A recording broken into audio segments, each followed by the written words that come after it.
Hey there, this is Jenny. Every day is a new day. And today I want to talk a little bit about combating worry with virtues or overcoming worry with some virtues. So we all have obstacles, we all have worries. One exercise I have been using and my clients have been using is actually something called setting a worry timer. So if there is something, for example, this is just an easy tactic, and then we'll get into the virtues. But if we think about in any given day, the things we're anxious about or worrying about, am I going to get something complete on time? Am I going to forget something? I'm worried about the outcome. Oftentimes, what we're worrying about are things that are outside of our control, and there are things that are in the future. So, that is, we can ruminate, we can spend a lot of time. What is that saying? That worry is like a rocking chair. You can kind of sit and do that, but it won't get you very far. So the four virtues I am thinking about sharing today about worry and how to combat it are mindfulness, courage, patience, and gratitude. So back to that worry clock. So imagine you were to be worrying about something throughout the day or multiple things throughout the day. Lots of negative thoughts come into our mind and then they repeat themselves. So this is just a fact of life that we have worry going on. But what if we were to set an alarm clock every day and we were to set a specified time to worry? So then let's say it's my worry time is tonight at 8 p.m.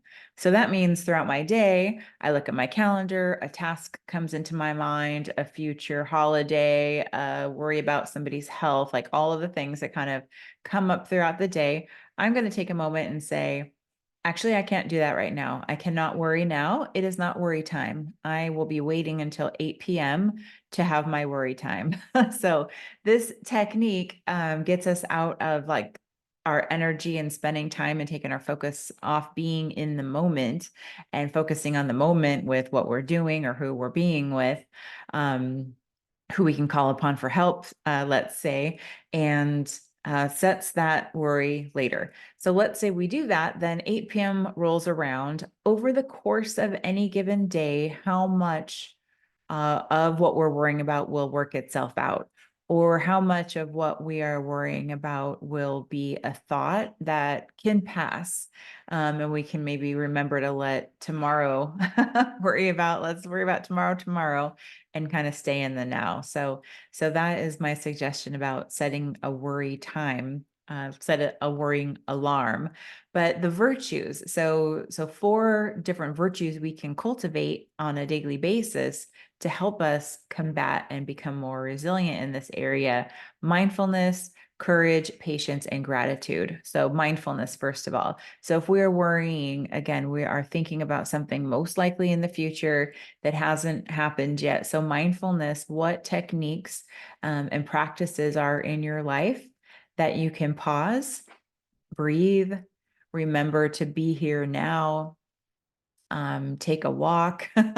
There's many different techniques. I mean, you can just Google, I'll ask you to Google, or you can take a mindfulness class. I have many tools from a course I teach called the Clarity Catalyst, of exactly how to cultivate it, our mindfulness and create a practice. Because when we are present, we're here now. When we're doing these things and we're grounded in the moment, then we literally can't be also thinking and worrying about the future. So that worrying is stealing our peace from now. And it doesn't really belong in our day. So that's one, is mindfulness. There are many ways to cultivate mindfulness. And if you don't have any kind of a practice, I would suggest starting with pausing and breathing. I mean, just closing your eyes, taking a few deep breaths in, breaths out. You can set a timer to breathe. Just give yourself, a few minutes of that, and that will help reset and let your body know that this worry is not an attack. Like, our nervous system doesn't know that thing we're worried about isn't an attack and something happening to us right now. So the fight or flight and all those stress chemicals fill our body. So mindfulness is a great way to reduce stress and help us cope with that. So that's mindfulness. The second virtue, courage. So if we're worrying about something, one of the best ways to not worry is really to ask ourselves, first of all, is this worry an imagined worry, or is this something, that could happen? Are we worried about something that is true or false? And if it is true, what is something we can actually do to take action to move towards either acceptance, if it's something outside of our control? Do we have the courage to move into acceptance? Do we have the courage to move into trust that perhaps God or a power greater than ourselves actually can help us? And what strength can we call upon? Do we have the courage to reach out to somebody else to help us with this worry, to share this worry? That could be a friend, a coworker, a therapist, a coach. Who is it that is our ally that we can share? So a little bit of courage to take some action to reach out and actually to think about how we can face this worry. And facing it might be becoming more grounded in acceptance that this worry it's not in our hula hoop, it's not in our area or sphere of control. So literally we're thinking and anxious about things that we can't control, do anything about, and again, stealing our peace from today. So courage is the second virtue. So first, mindfulness, the second, courage to take some kind of an action or even the action of acceptance. Um, the third virtue is patience. So are we worrying about something because we are so willing it to happen? We want to get somewhere faster. We want plants to grow faster. I was talking with a friend this morning about her garden, and I told her what I'd like to have is a pine tree garden in my backyard. So we've cleared some land in our property in South Carolina. There are pine trees everywhere in this state, except for really on our property. There are a couple. So what I want is a big forest today. Well, that's going to take quite a few years. So that's just an example. But the virtue of patience to really take a look at, are things happening in our time? Are they happening in the right time? Are we thinking about things one day at a time? And is our worry because we are trying to rush a process as opposed to kind of going through a process? I was talking to one of my brothers who is he'll has counselor's license very soon. I think he has, out of 3,000 required hours and all of the training and all of the education and his degree, he has several hundred left. But he's had to sacrifice a lot in order to make this happen for himself and for his family. And I said, well, gosh, it seems like all of your needs are being taken care of. And he said his wants are very backed up.